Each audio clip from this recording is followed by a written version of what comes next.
Congratulations, you've just found the #1 over 50 health and wellness podcast on the planet.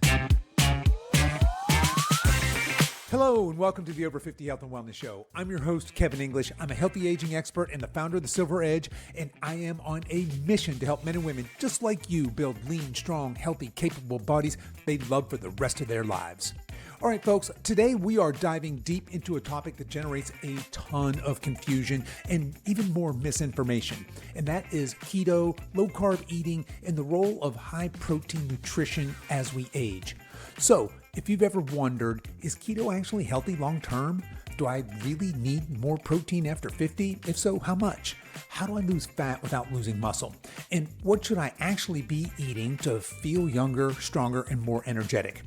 If you've ever wondered any of those things, then today's show is for you. My guest today is Dr. Annie Lampella. She is a nutrition expert, a recipe creator, and the powerhouse behind KetoFocus and the protein-packed cookbook. After her second child, Annie lost 70 pounds using an early version of the keto diet, long before it went mainstream. And over the last decade, her science-based approach has evolved into a sustainable, high-protein, low-carb way of eating that supports fat loss, muscle maintenance, energy, and longevity.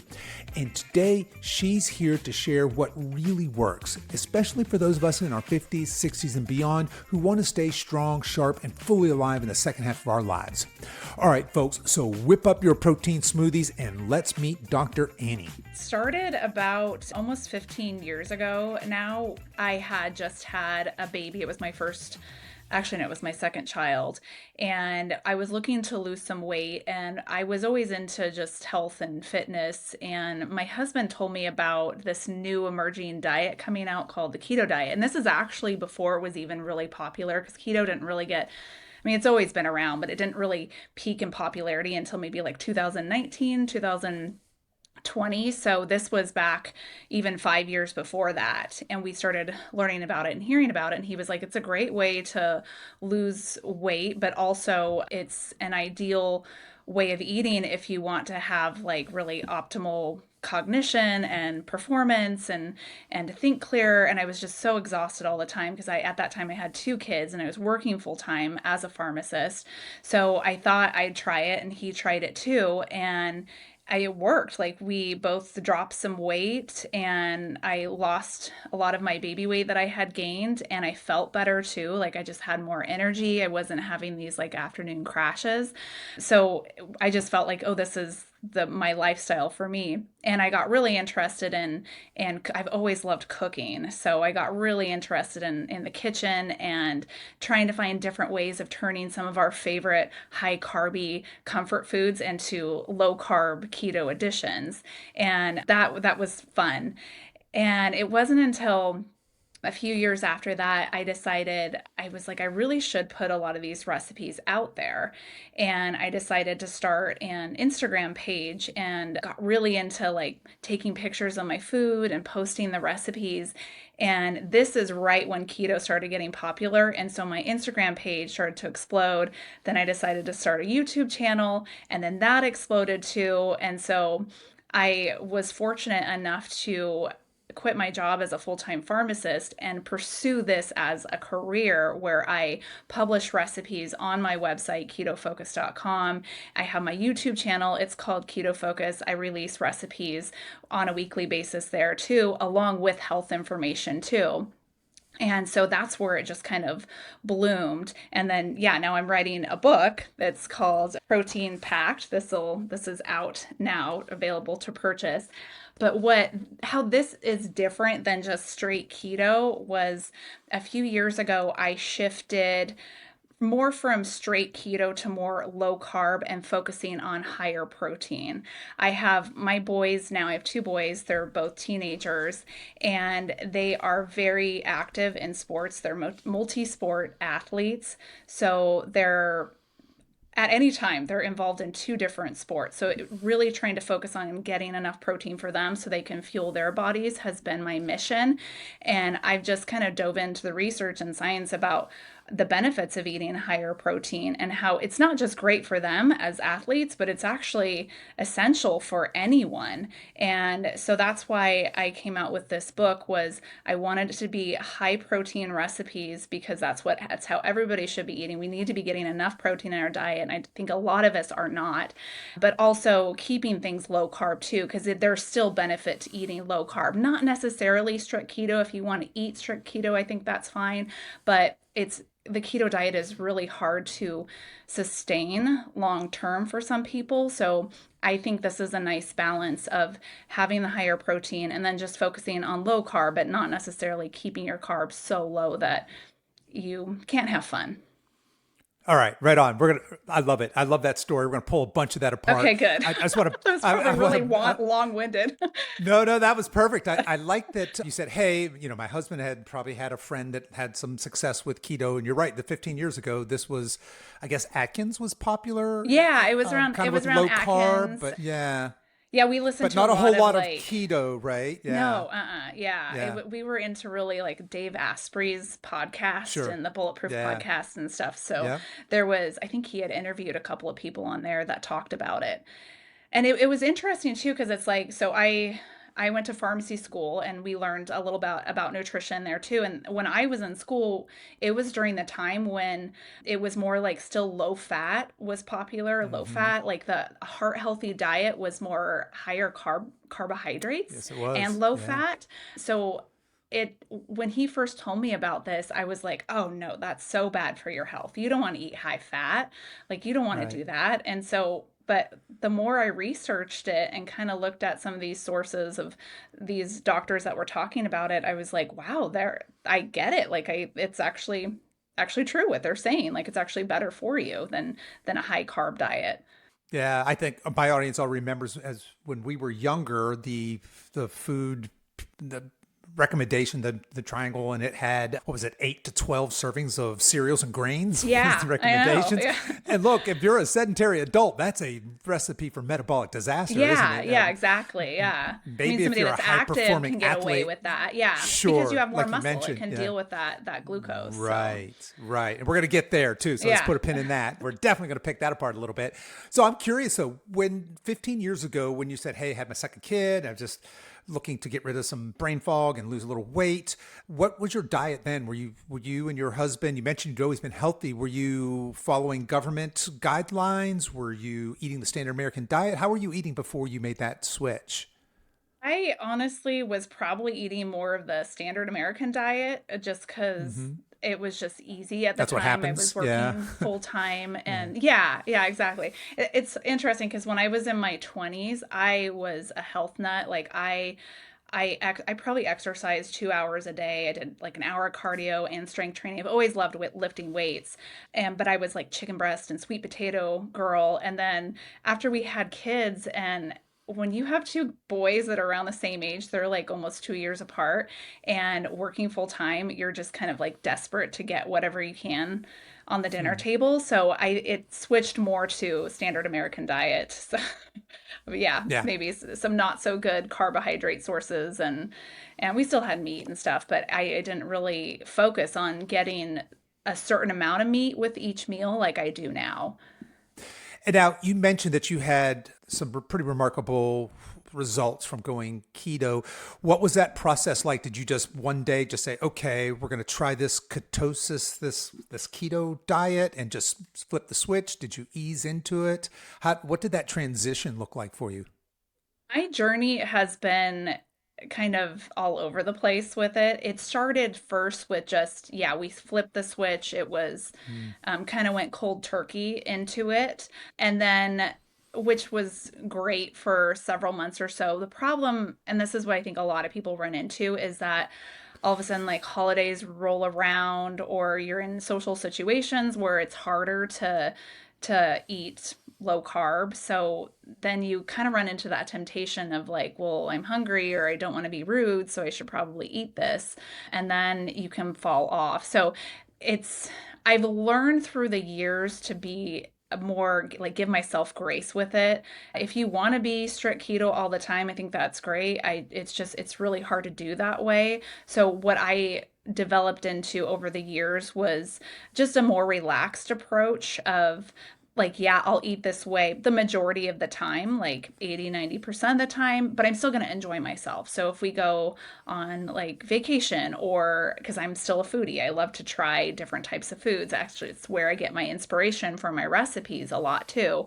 I'm going to do that, but I'm going to go back to eating lower carb when I get home. So that's where I feel like it's my journey is kind of morphed. It was strict keto at first, and I did see better results that way too, because it works faster if you're more strict with it, and better with the brain fog and the energy crashes were more level two when I was stricter. But it has morphed into just more of just eating like low carb, and I feel like I focus more on getting more vegetables too, like a lot of green leafy vegetables. Like our dinners are, I always try and do 2 servings, 2 different types of vegetables with each meal. So whether that's a salad and maybe some broccoli or something like that. So I know some people that are strict keto that really only count total carbs. They don't get as much vegetables in their diet, and that's Right. fine if that's the way they want to eat. I always thought like keto to me is not a one size fits all. It doesn't, everybody's different in the way that they want to do it. Whether you want to be completely strict, you're counting total carbohydrates less than 20 a day, or whether you want to be a little bit more relaxed with it. So whatever works for your lifestyle, and everybody has different goals too. Amen to that. Yeah, I love that. Whatever works for your lifestyle and whatever is long-term sustainable. Like you said, hey, Yeah. maybe strict keto wasn't lifelong sustainable for me, but I love that progression there. This self-experimentation. You went with the full-on keto and kind of back and forth, bringing in and out some carbs, being a little, giving yourself some grace there to where you are today. It sounds like you're more, I'm eating primarily whole foods and not ultra processed foods. I'm a high protein, low carb, and that really works for me. So I like that. But let's back up a little bit before we leave keto altogether. What is keto? What is ketosis? You had mentioned there briefly under 20 grams of carb per day, and I've heard that certainly. That's kind of that threshold, that 20.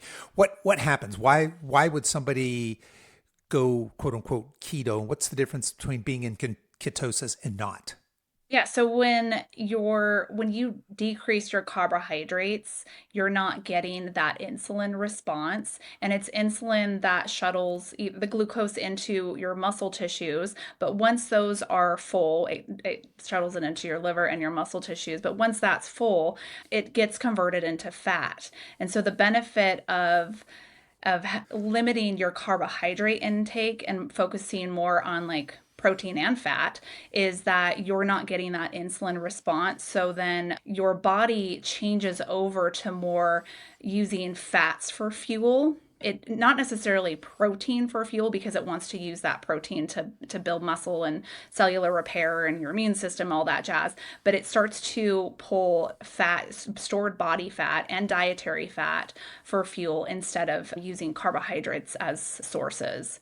And so that's why it's easier to drop weight, and you're getting like fat mass drop in fat mass, as opposed to somebody that's on like a low fat, higher carbohydrate diet. You tend to see decrease in fat mass, but also a decrease in lean body mass too. So you're Right. losing muscle. So I think one of the benefits of eating keto along with prioritizing protein is that you're getting more of a drop in fat mass and preserving your lean muscle at the same time. Yeah, I love that. And in this audience, we talk about all the time, you do not want to lose weight. You do not, as a 50, 60, 70-year-old human, you do not want to get smaller, Yeah. frailer, weaker, sarcopenic. You want to lose fat, right? So we talk all the time about the primacy of building muscle. Yes, ladies too, especially, right? And burning fat. So yeah, I love that. And so what you're referring to there is being metabolically adaptive, that I can use the glucose in my body for fuel the way it's meant to. It's going to fuel my body's biological processes as well as my exercise, my purposeful exercise. And then I'm going to switch over to fat as fuel.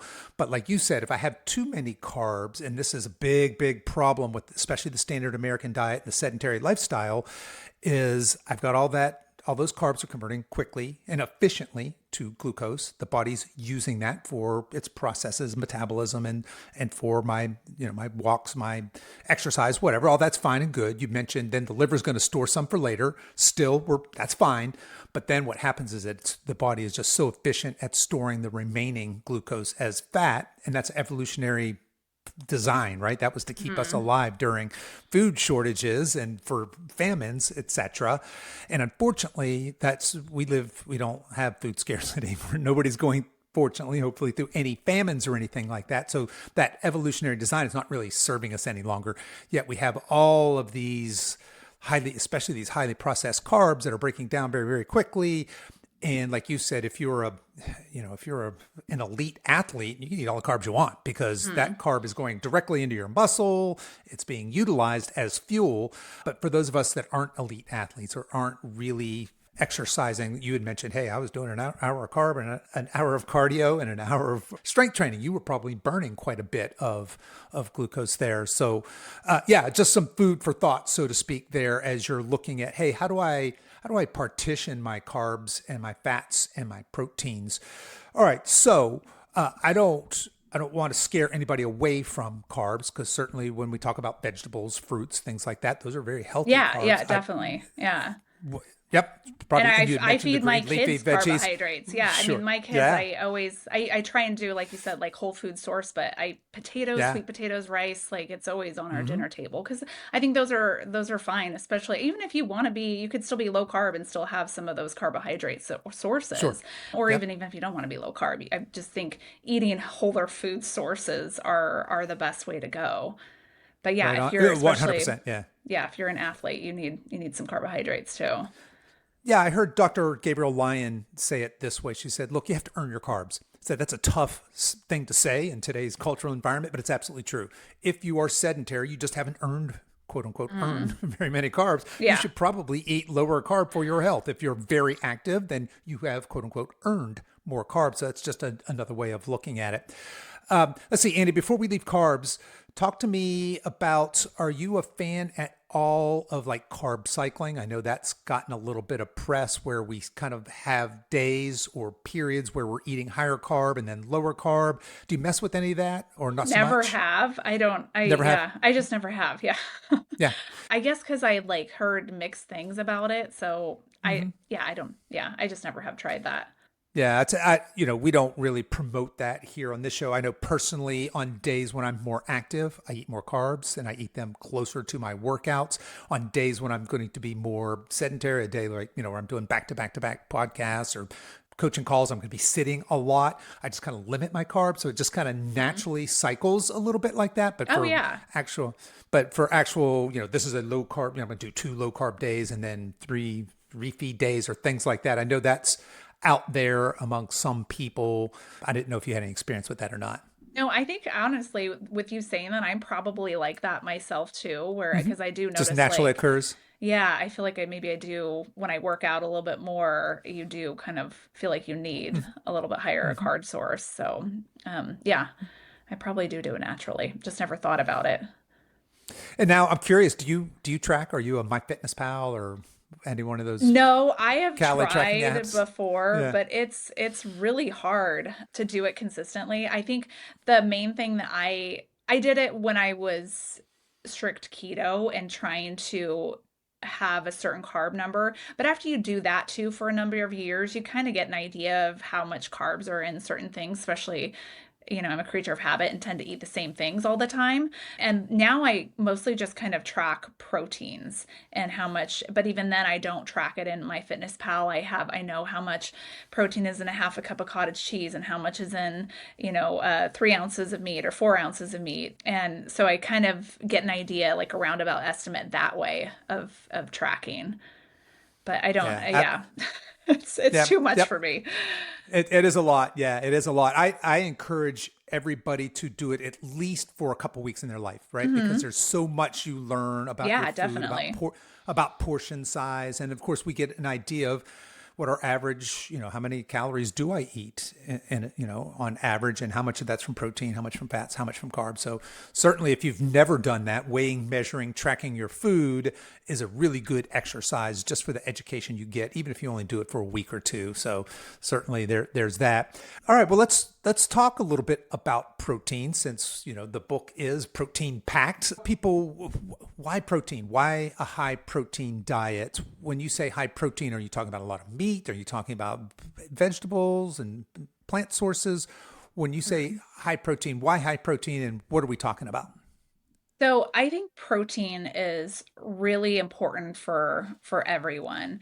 There's a couple of different things. I can get into like the different sources of proteins and why I think animal sources are better than plant sources. We can talk about that in a little bit. But when it comes to protein, it's especially important when you get older because it's the most powerful tool that you have to prevent, well, that along with resistance training, it's the most powerful, those two are the most powerful tools you have to prevent and reverse that age-related muscle loss, which is the sarcopenia, like you were talking about. Just because as we get older, we naturally start to lose muscle mass. Just happens. Actually happens earlier than I think a lot of people realize. It starts to happen in your 30s, which is crazy to me because you think somebody in their 30s, they're in their prime, they're young still, but especially if you're not active or getting enough protein, you can start to see a decline of around 3% each decade. And then that decline starts to increase even more as you get older. So when you're in your 50s, it's about a decline of 1% every year. And then when you get to your 60s, it's like 3% every year. So when we start to lose muscle mass, we're not only losing strength, but we're losing stability and mobility, and your joints start to not work as well. You get at risk for having tendon ruptures and tears and ligament tears, but also you lose those abilities to do those activities of daily living that you start to take for granted, and those you'll gradually notice those start to decline to where it's not as easy to stand up on a stool or climb stairs or catch yourself if you fall. And so having that muscle and that strength is really what's going to prevent falls when we get older. And those falls are what causes fractures and injury, and it's a death sentence. I think they said that if you have a fragility fracture late in life, you're twice as likely to die. My husband's grandma, she unfortunately broke her hip when she was later in life, and she went from being independent, living on her own, to being in a nursing home, and she was bedridden, and unfortunately that's where she passed away.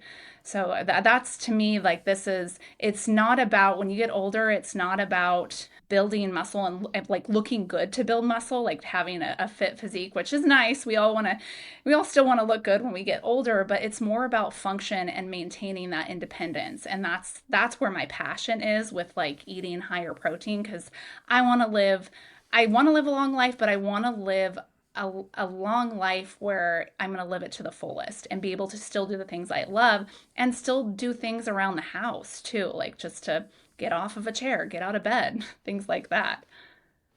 Yeah, I absolutely love that. So all of that, and what you're describing there is the difference between lifespan and health span, right? So that Yeah. lifespan is how many years I'm going to live, and a health span is how many years I'm going to live and be functional and active and all of that. Yeah. So yeah, I'm with you. So we are big proponents of strength training along with high protein diets. I think that's critical, like you've referenced, for especially this age population, 50s, 60s, 70s. And you had mentioned that sarcopenia, which I'll just go ahead and throw in. Osteopenia goes hand in Oh, hand yeah. with that, right? So there's bone density decrease, muscle decrease. But most of that is, especially for those of you listening that are in your 50s and 60s, most of that isn't age related. It's lifestyle related. We're not losing muscle so much because we're aging. Now, look, aging's undefeated. We're all going to meet the same end. but we can still build muscle. We can even still build significant muscle if we're so inclined in our 50s, 60s, even 70s. And we can, of course, build muscles into our 80s, 90s, Yeah, they etc. So, had, I was reading there was a study that they had done where people in their 90s were still able to build yeah, muscle as long as right? they were on a strength training regimen and ate Yeah. enough protein. So it's never too late to start. Never too late to start. Yeah, absolutely. So I love that. So when you talk about protein, you just referenced, hey, I kind of personally think maybe animal sources are better than plant sources. Let's talk about when somebody wants to eat a high protein diet, wants to get the biggest bang for their protein buck. Where are we going and why? What are we eating?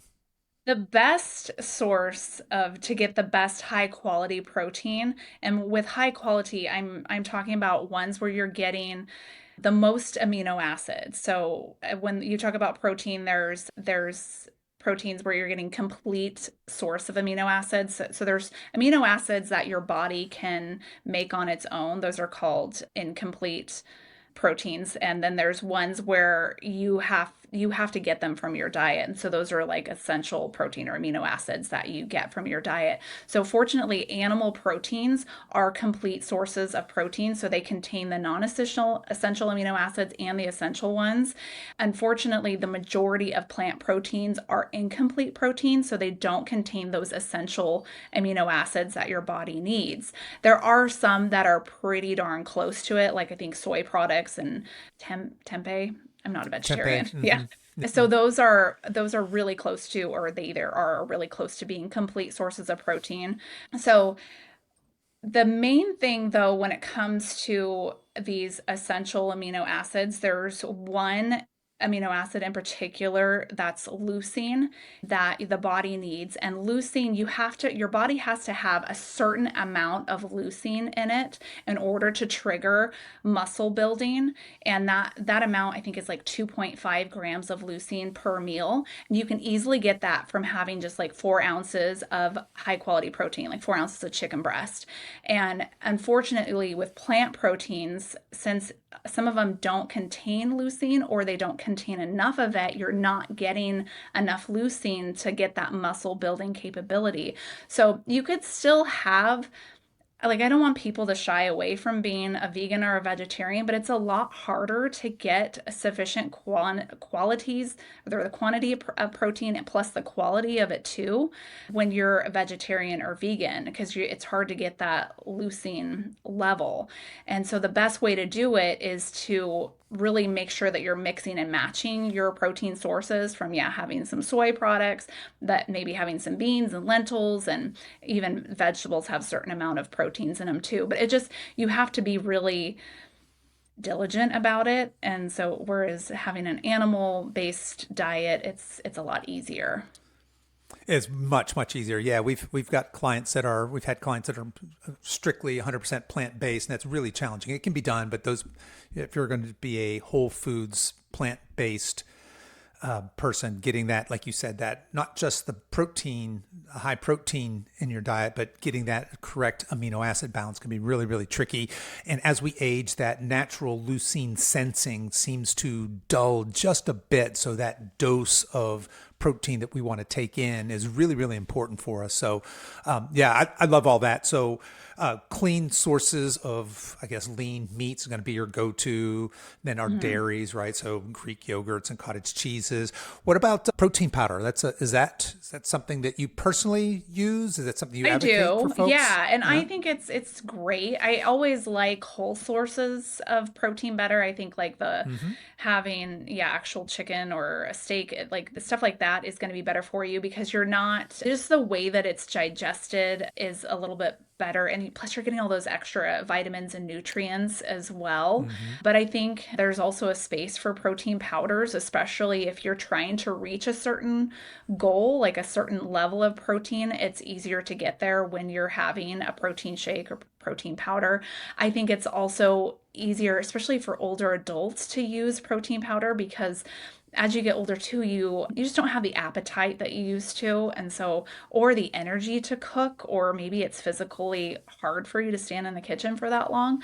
So having something easy like protein powder that you can make a quick protein shake, or adding it to Greek yogurt, that's such a great way of getting a huge That chunk of is. protein in. Plus it tastes good. It's like a little Hmm. dessert. Like that, to me, that's the way to go, and it's a really good tool. And actually, because maybe we're going to talk about the weight loss medications later on, some of the GLP-1s, but people that are on those, I think protein powder really is really key for people on those because of that, because it's convenient and it's an easy source of quick protein, because they have that quite a diminished appetite where they're not hungry. Yeah, so just a quick shake is an easy way. If you're not feeling hungry, that's a good way to get just quick hit Yeah, of of protein. Yeah. protein. Yeah. Yeah.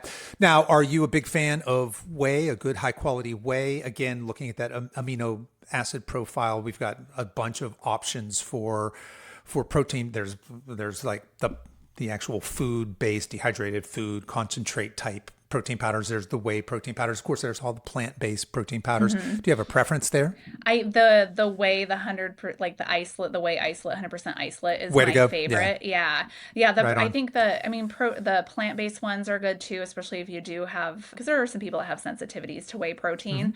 You could do that again. Like it's I think that I don't know what the leucine amount there is, but again, that's another thing to think about, is are you To getting think about. Yep. sufficient amount of leucine from that? You might be, but you might have to take more of it in order to get Higher that. dose. Yeah, right Yeah. on. Yeah, we tell our folks if you tolerate whey, that's 100% the way to go. Look for a high quality whey protein powder. If not, there is now, I absolutely love, I don't know if you know this company, but Paleo Valley, I don't have anything to do with them. They're not a sponsor or anything, but they make a bone broth I've protein heard of, powder yeah, and they I have make some bone broth protein powder. Yeah. and they do a chocolate and a vanilla, and I'm telling you, those are some of my favorites. I have a mushroom dried mushroom thing that I do, and I'll put some of that chocolate bone broth protein powder in there, and that's my afternoon drink, and I absolutely love it. It goes in my oatmeal. So at any rate, Oh, and then yum. of course, if you're just 100% plant based, then look for something. And I think you've already referenced this. You don't want just soybean or just pea or just hemp. If we can get several of those sources all together, again, we're just really trying to overcome the problem with the amino acids in there. All right. So Annie, that's now we know what protein to eat, and we know we should be prioritizing protein. How much protein should I eat? How much? So it's going to differ depending on your activity level and how old you are too. If you're just a regular semi-active adult, I would say anywhere from like 1.2 to 1.6 grams of protein per kilogram of body weight a day. If you're an older individual, you could still maybe do that as long as you're exercising and strength training regularly, like 3 to 5 days a week, but you actually might need more. And do you want me to go into why an older individual needs more protein than the average Yeah, adult? hit us. Yeah, yeah, absolutely. Okay. Because I'm with you. Yeah, Yeah, I mean, because there's, as you get older, like I think I read like 1 to 7% of somewhere, it was like up to 7% of older adults are actually getting 20 grams of protein per meal. Like they're just not eating enough protein. And there's reasons why, either just the decreased appetite, they're maybe missing teeth, so it's harder for them to chew. They just are maybe living alone. They don't want to cook elaborate meals, things like that. Also reasons too, because they're on a fixed income. But there's also things going on in the body that makes it harder for them to get protein. There's a couple of different things. The first thing is that the digestibility of protein starts to decrease when you get older. So only like around, there's less available. So like I think like less than 10% is getting absorbed, or it's decreased by 10%. So less of it is getting absorbed because we're not getting the gastric secretions that we used to. Less enzymes are being released. So not only is less getting absorbed, but your body also doesn't assimilate protein, after it breaks it down to amino acids and builds muscle, it doesn't assimilate it as efficiently as it used to when you were younger. It's something called anabolic resistance. And so it now takes a larger amount of protein to get the same muscle building effect that you would if you were younger. And so that number is anywhere from like 50 to 70% more protein is required that an older individual would have to take in order to get that same muscle building effect that a younger individual would. What's interesting is that that anabolic resistance also is experienced if you are inactive. So they've done studies to show where somebody was inactive for as little as 2 weeks. If they decrease their activity, they start to develop this anabolic resistance where now they need more protein in order to have that same muscle building effect. But the good thing is that exercise negates that. So if you're exercising, and especially that's why you should exercise when you're later in life too, because then it's going to make it more efficient for your body to build up that muscle tissue from the protein. So that's what's going on, and that's why older adults need higher protein. So anywhere from 1.2 to 1.6, maybe even 1.8 grams of protein. I know it gets harder, like I said, because they decreased appetite, all these other constraints going on with them, but that's especially why they need more protein. Yeah, that higher dose. Okay. So I love all of that. I can tell you now in our company, we have, we've seen hundreds, maybe close to 1,000 men and women in their 50s and 60s primarily. We've looked at their food logs. And I can tell you almost everybody that comes into our coaching programs is under eating protein at that age bracket, especially our ladies. Well, like you had mentioned, they're eating 20 grams of protein per meal, 60 grams a day. We see a lot of our ladies come in at 60 to 80 grams per day. A lot of our guys are eating 100-ish. So that's one of the first things we do is we talk about, hey, we're slowly going to stair step this up. And now we don't use kilograms when we're talking about this. We use the pounds. We say 1 gram per pound of ideal body weight. That's the goal. And look, there's no magic in that number, but it's a goal that's a lot higher than where most people currently are.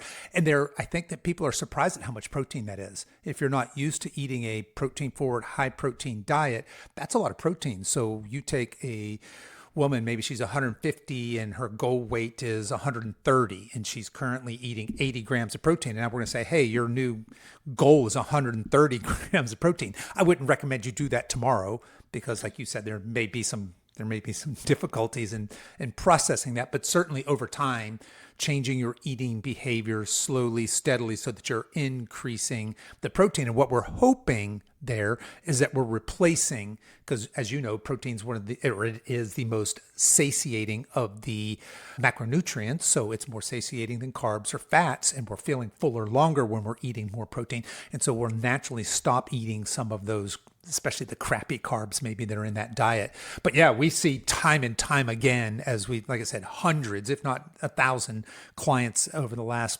5.5, almost 6 years now of those that we look at. I don't know that we've ever had anybody ever come in and go, oh no, you're crushing protein. Okay, let's go on to the next thing. So we always start people with just 2 very simple things. It's that protein and strength training. Let's just start there. If we didn't do anything else, and look, to be fair, these are mostly weight loss clients, or we quickly tell them you're not here to lose weight, you're here to lose fat.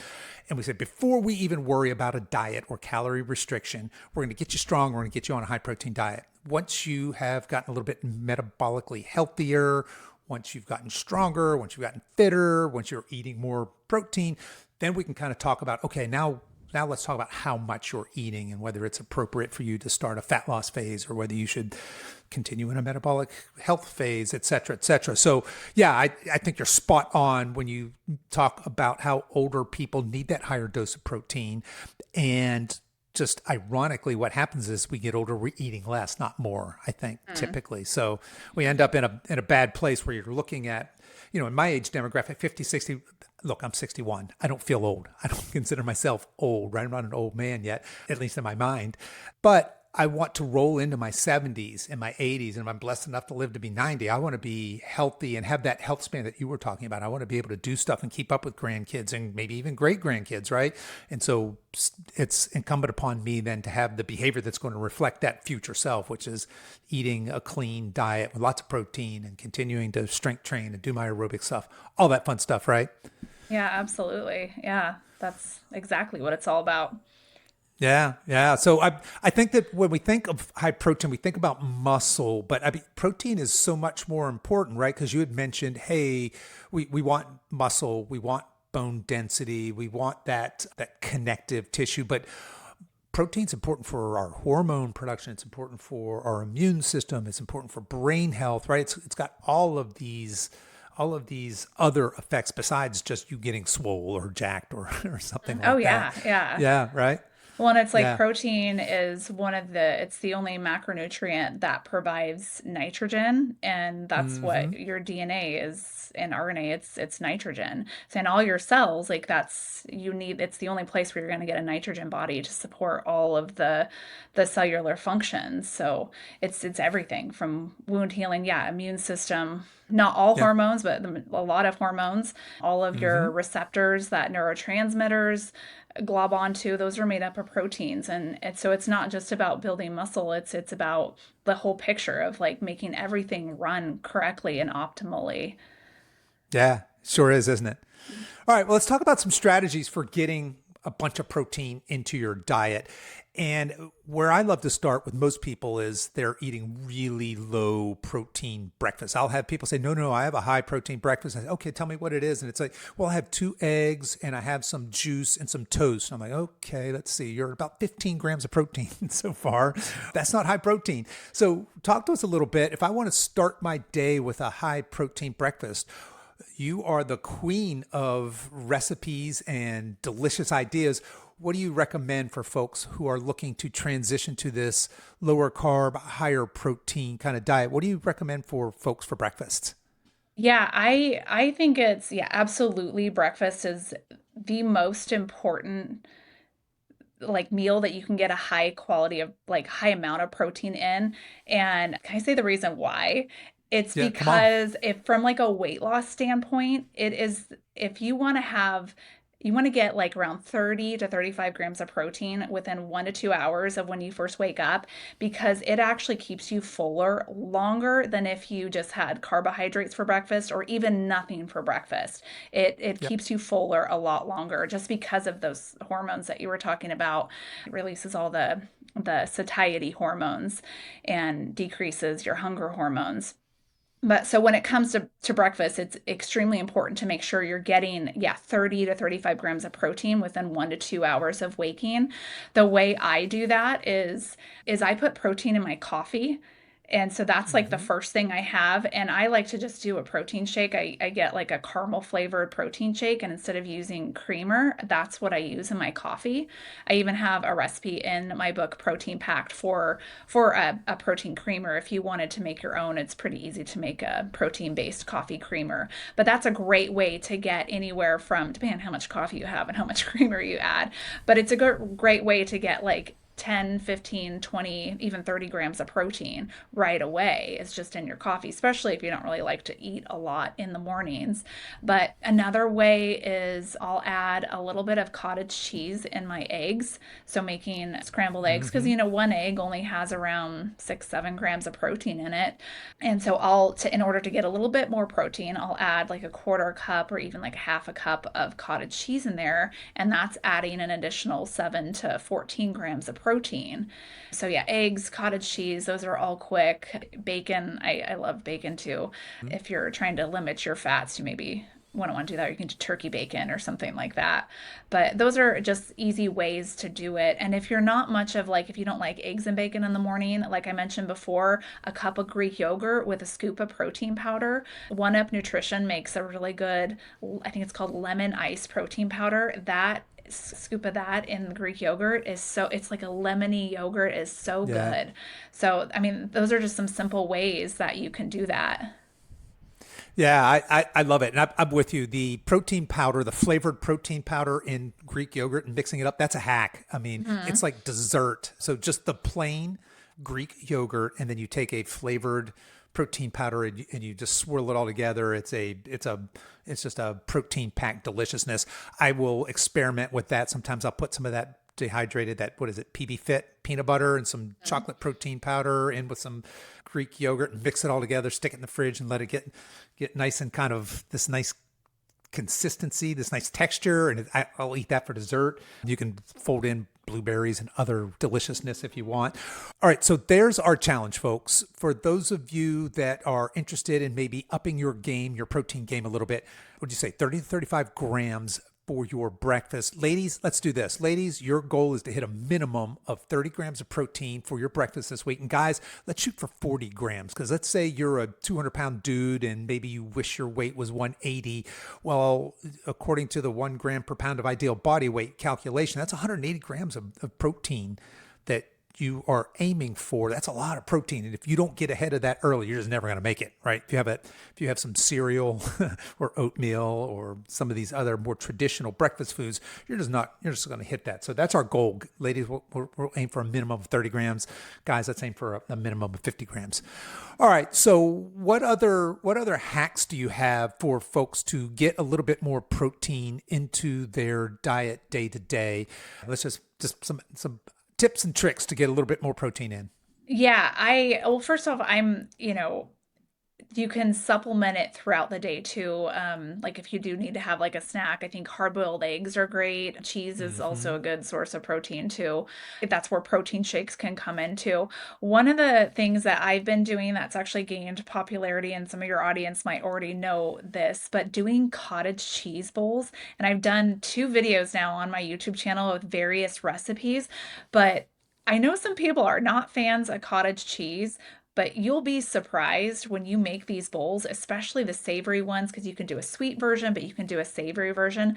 I cannot taste the cottage cheese at all. And so what these bowls are is you can do different variations. Like you can do a cheeseburger bowl where you spread cottage cheese down, top it with some ground beef, cheese, lettuce, tomato, pickle, mix it all together and you eat that and you don't taste the cottage cheese, but it's a great way to get an extra 15 grams of protein in there.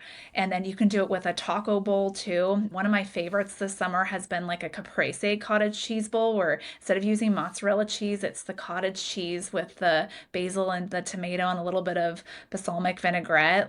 And you can add chicken into that too. These are just really quick, easy ways that you can get in protein and have that for lunch or even for dinner too, especially if you are single and live on your own. It's just a fantastic meal. Yeah, I love that. Annie, are you on TikTok by any chance? I have, but not quite as much. I put a little bit. All I've been right. trying to do a little bit more on there. But yeah, there all those Okay. all those bowls are all over TikTok. So I all was the gonna say, different yeah, types. Yeah. my wife has served me some of the savory cottage cheese. And one time it was just like a side dish and it had like hot honey and some spice on it, but it was served with like dinner. I'm like, what is this? Uh-huh. And then there was the bowl, Oh, is like you were that the talking about, the one with savory. it But has yeah, so like it's either like ground beef or ground turkey and then the sweet yes, potato? Yeah. Uh-huh. yes, Yeah, the honey. that Yeah, was the honey. fire. I'm here. Uh-huh. I was looking at that. I was like, I don't know, but yeah, no, I have completely flipped. I am a cottage cheese lover. So there's another idea there, right? So, all right. Well, as we're wrapping up here, and this is probably a very good segue. So your new book is protein packed, 125 low carb, high protein recipes to build strength, health, and longevity. And look, that's what we all want, right? We want strength, health, and longevity. Why don't you tell folks where they can find that book, where they can connect with you? I know you have a huge audience on Insta and YouTube. Tell folks where they can connect with you. Yeah, so you can get the book on any of the major book retailers. It's Amazon, Barnes and Noble, Books a Million, maybe even at your local bookstore, it might be there too, but definitely from the major outlets. Also, if you want to find me and connect with me, you can do it on my Instagram. I'm KetoFocus on Instagram and my YouTube channel. I have a large audience on there and release videos weekly on new recipes, but I'm KetoFocus on YouTube as well. All right, folks, I will make sure I put links to the book and to all of Annie's social media in the show notes. You guys can find that on whatever app you're listening to this on. Of course, over at the website, you can find it there as well. But Annie, I just want to thank you so much for coming on to the show, taking the time to share with us all your passion, your wisdom, your knowledge. I love the work you're doing and just encourage you to keep it up. Thank you. Yeah, thank you for having me. This has been fun. Okay, that's our show for today, folks. If you are interested in learning how the Silver Edge Collective program can help you feel lean, strong, and confident again, you can find a link to learn more in the show notes for this episode. You guys can find that on whatever app you're listening to this on, or head over to silveredgefitness.com/391. As we wrap up our time together today, you can show your support for this show in two important ways. The first is to tell a friend about this podcast and encourage them to give it a listen.